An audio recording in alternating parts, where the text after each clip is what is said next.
hoje eu tenho o prazer de receber o pastor Paulo Marcelo. Seja bem-vindo, pastor. Obrigado, Roberto Samuel. Prazer muito grande, prazer estar nessa programação tão especial, com a grande audiência aqui na nossa querida Guarulhos, né?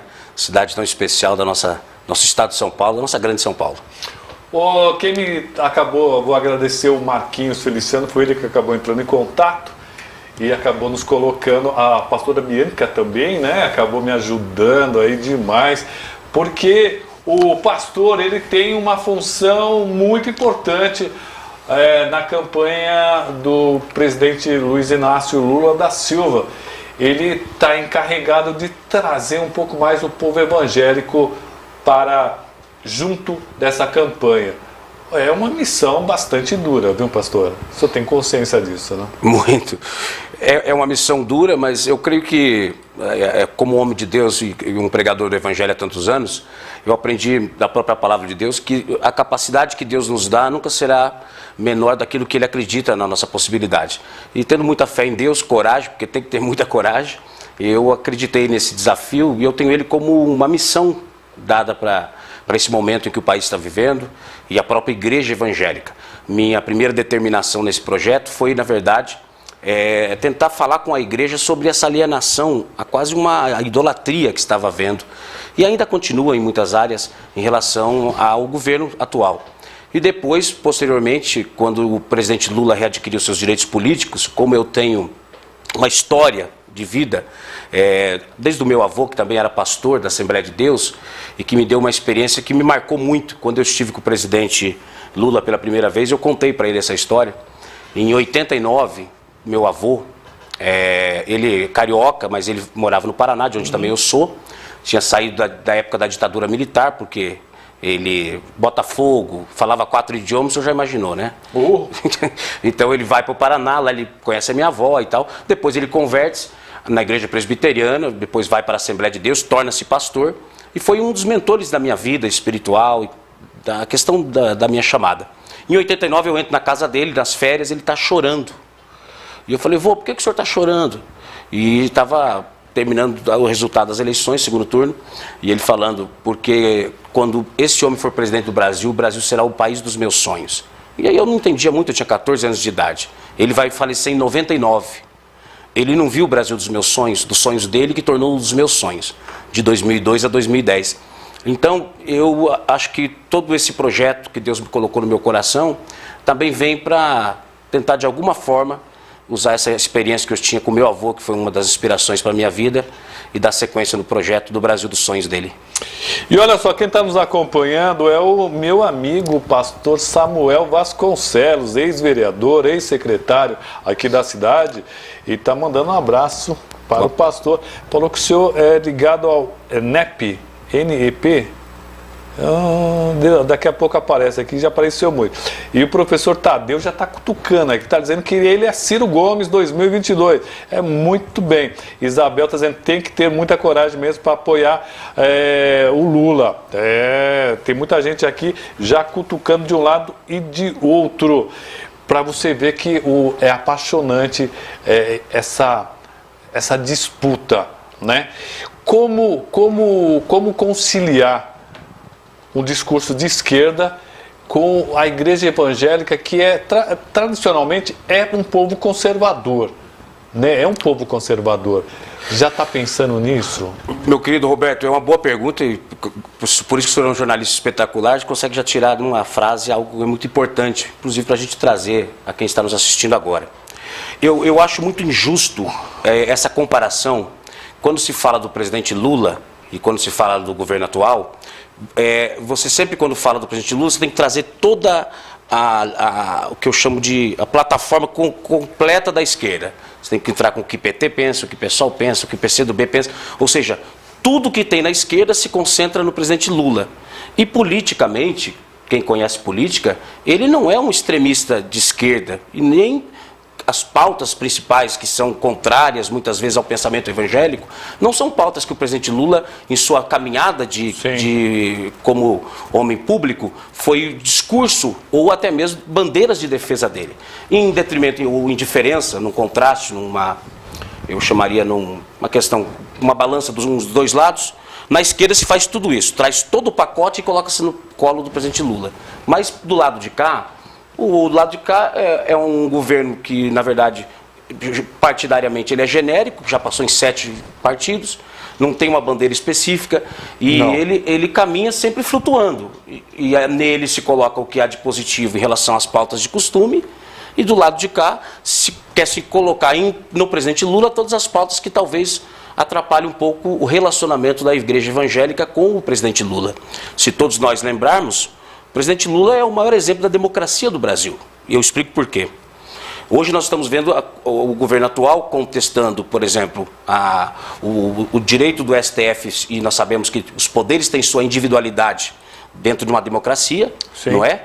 E discutindo em relação à questão da urna, se ela é ou não é verdadeira, sendo que ele se elegeu 7 vezes como deputado federal na urna eletrônica, os filhos, 1 a 4 vezes como vereador no Rio de Janeiro, o outro como deputado estadual, como senador, o outro como deputado da história mais votado de São Paulo. Ou seja, nesse período a urna eletrônica era perfeita e agora não é. Então são atos antidemocráticos. O presidente Lula perde 89, faz o quê? Volta para casa lamber as feridas. Perde 94, vai para casa lamber as feridas. Perde 98, vai para casa juntar os fagulhos e recomeçar. Ganha 2002, ganha 2006, ganha 2010, ganha 2014. Governa. Tem o impeachment 2016, que nós chamamos de golpe, faz o quê? Não fica contestando. Cumpre a decisão e vai para casa. Vamos esperar para a próxima. Vem a questão da Lava Jato. Ele não ficou agredindo a STF, foi procurar uma embaixada para se exilar, foi procurar auxílio político. Ele ficou defendendo, como toda pessoa tem direito à defesa, mas foi cumprir todas as regras das instituições do Brasil. Ou seja, ele é um exemplo de democracia. Agora, pautas de costume, quando ele traz, por exemplo, o governador Alckmin para sua chapa, ele está mostrando para quem? Para todos nós. Eu estou trazendo o mais conservador de todos os tucanos que já existiu aqui em São Paulo, porque um FHC é quase um centro-esquerda, um socialista. Olha, deixa eu só lhe cortar aqui, porque tem um pessoal aqui que eles já estão tocando fogo, que é uma coisa que eu tenho certeza que o senhor vai ouvir muito. O Evanildo está perguntando qual a sua formação teológica, porque ele já quer emendar uma outra pergunta, que ele diz que o PT é um partido abortista, né? E que, segundo a lei de Deus, né, não matarás.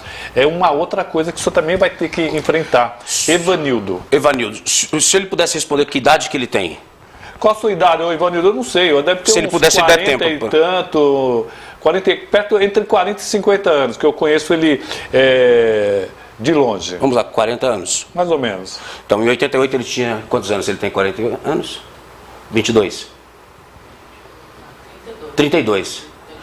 Ele tinha 8 anos de idade. Quando ele tinha 8 anos de idade, o presidente Lula foi eleito em 86 como deputado constituinte.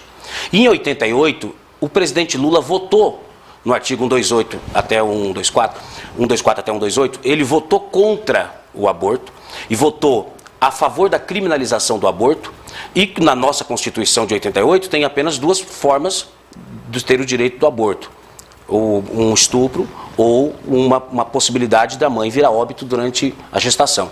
Ou seja, ele tinha 8 anos de idade e o presidente Lula já estava votando contra o aborto. Então, as pessoas têm que pegar a história e entender.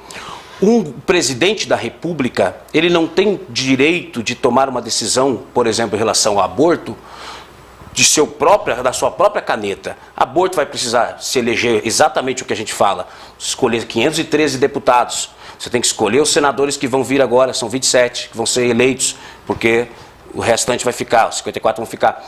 Ou seja, o brasileiro ele é muito hoje limitado nas questões de entender o conjunto total e colocar uma pauta pequena, que o presidente Lula já disse muitas vezes em suas entrevistas, e eu gostaria de repetir, meu querido, Evanilson, boa sua pergunta para você entender. Se você puder olhar bem aqui no meu rosto, eu vou lhe dizer.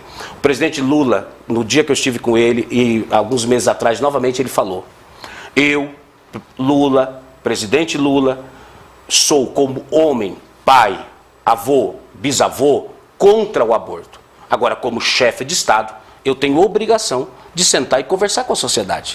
Perfeito. Vandemilson Silva, Marcelo, muito obrigado por tudo que fez. Você falou do Hospital Geral e está de parabéns. Cuidou da minha mãe 25 dias com a sua ajuda. Vandemilson Silva. Estou falando com você ajudou ele aqui. Isabel com a gente, Hortência Souza, Pastor Marcelo, Homem de Deus, Hortência Souza. O Gideão falando bem aqui do nosso programa, obrigado. Estou procurando aqui uma mensagem do pastor Samuel Vasconcelos, eu não estou achando aqui. Muito bem. Eu quero dizer também que eu sou contra o aborto, né? O pessoal briga comigo. É uma questão pessoal. O pessoal fala assim, mas quem tem que decidir isso é a mulher. Por exemplo, tudo bem. Eu sou contra qualquer tipo de violência. Eu sou contra. Marcelo conhece, Marcelo Colonato me conhece muito bem. Eu sou contra qualquer tipo de violência. E eu acho que o aborto é uma violência. Isso é uma opinião minha. Cada um faça da sua vida o que quiser e consciência de cada um. Eu acho também que uma mulher que faz um aborto, ela também sai ferida psicologicamente, porque na verdade é uma pessoa que morreu ali. Então eu sou católico, acredito muito em Deus, e uma das coisas que a gente sempre fala são os mandamentos, não matarás. Marcos Vinícius, sempre houve evangélicos de esquerda. Lisanéas Maciel foi deputado federal pelo MDB, foi presbiteriano, foi candidato do PT e deputado federal constituinte do PDT. Sim, tem petistas. O próprio Samuel Vasconcelos, que saiu essa semana, né? É evangélico, é pastor. Saiu essa semana do PT, mas por outras questões. Desculpa, sim, pastor. Não, perfeitamente. A questão Desculpa. Antes que suma aqui, que está subindo. Pastor, professor Samuel Vasconcelos, a grande maioria que discrimina a esquerda são leigos em relação às suas pautas, mas defende um governo armamentista e preconceituoso. Pastor Samuel Vasconcelos. Pastor Samuel Vasconcelos, o senhor está sendo perfeito em suas colocações. E é uma coisa muito interessante que o brasileiro, principalmente essa nova geração, a geração da internet, que hoje em dia, para você fazer um vídeo de 30 minutos, você tem que pensar várias vezes, porque as pessoas hoje não têm mais concentração de ficar 30 minutos ouvindo um assunto. Então tudo hoje é rápido, é pragmático, é online, quanto mais rápido, maior. E isso limitou muito o conhecimento e a memória dos brasileiros. Por exemplo, meu querido Roberto Samuel, algumas pessoas esquecem.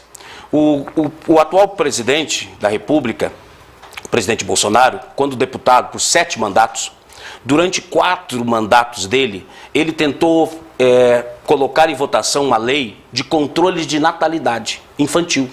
O presidente Bolsonaro tentou votar essa lei diversas vezes. Controle de natalidade infantil, de que cada família brasileira só pudesse ter 2 filhos. Ou seja, uma forma de abortar.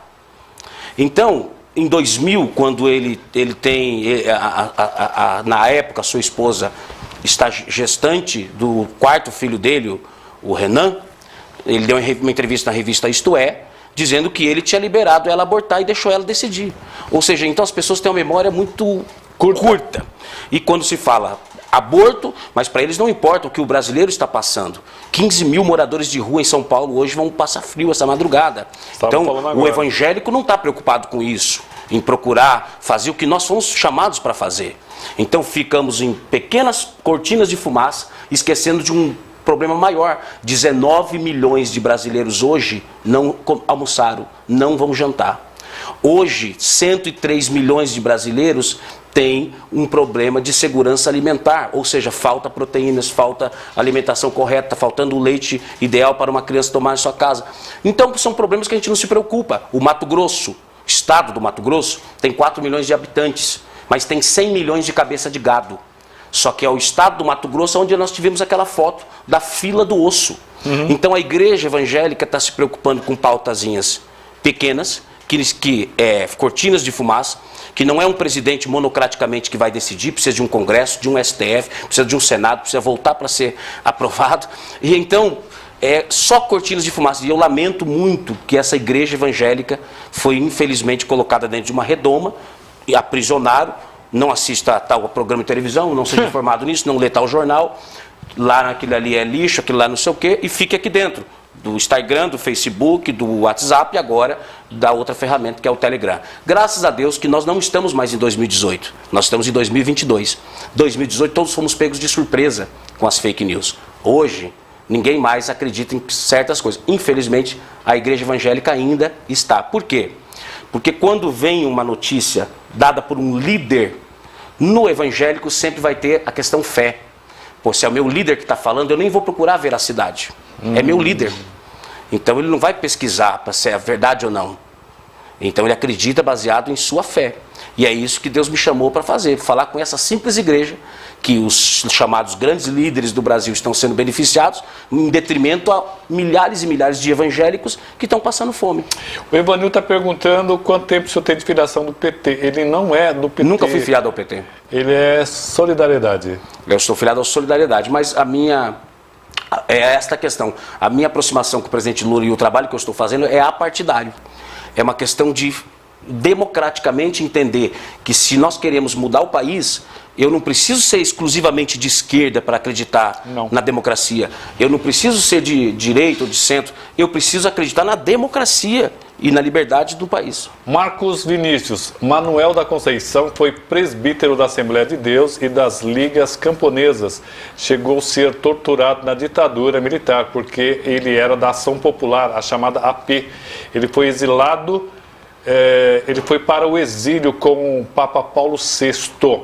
Que mais aí, ó, vou pular aqui. Samuel Vasconcelos continua conosco aqui, hein, pastor? A igreja brasileira é composta em maioria de pretos, pobres e pentecostais, mas a direção da mesma, em maioria, é branca, rica e estilista. Por isso defende pautas e costumes de direita. Entretanto, a periferia da igreja vota centro-esquerda. É isso mesmo, né? Marcos Vinícius fala, existe um livro que fala dos evangélicos de esquerda, a direita de Deus, a esquerda do povo, do professor Zósimo Trabuco. Muito bem. Pastor, acredita que acabou o nosso tempo? Acabou o nosso tempo, olha, quando é gostoso, né? Gostou? Muito. Vou deixar aberto. Vamos ver outras vezes, a vontade, né, de retornar. Eu gostei aqui do papo, foi muito bom. A Isabel aqui tá brava, tá dizendo que o senhor é comunista e tal. Ô Bel, não é comunista não. Sabe quando o Brasil chegou mais próximo do comunismo? Na Copa de 82, quando o Brasil jogou com a Rússia, que o Zico encostava nos caras. Foi o mais perto do comunismo que o Brasil já chegou. Porque depois disso, há 50 anos, não tem comunismo no mundo, implantação de comunismo em lugar nenhum. Então é umas utopias, umas loucuras que não tem sentido. E agora um monte de gente mandando coisa, ó. A Isabel fala, defendo família, sou contra a corrupção e a quadrilha do PT. Professor Tadeu, precisamos... Eu também defendo a família. O presidente Lula ficou casado com a mesma esposa há 47 anos. O professor Tadeu, precisamos garantir a democracia para o crescimento econômico. Isso aí. Dito Dorta Neto, sem essa de estar apoiando a esquerda e ser a partidária, a esquerda não aceita outra cartilha. Doutor Gideão, controle de natalidade não é aborto, é planejamento familiar. Bom, vamos fazer o seguinte, doutor Gideão, vamos deixar isso para a próxima vez que o pastor Marcelo estiver, Paulo Marcelo. Isso. Próxima vez que a gente conseguir trazer, vamos discutir mais aqui. Obrigado, pastor. Muito obrigado, um abraço, cidade de Guarulhos. Meu sogro mora aqui. Ah, é? É seu assíduo telespectador.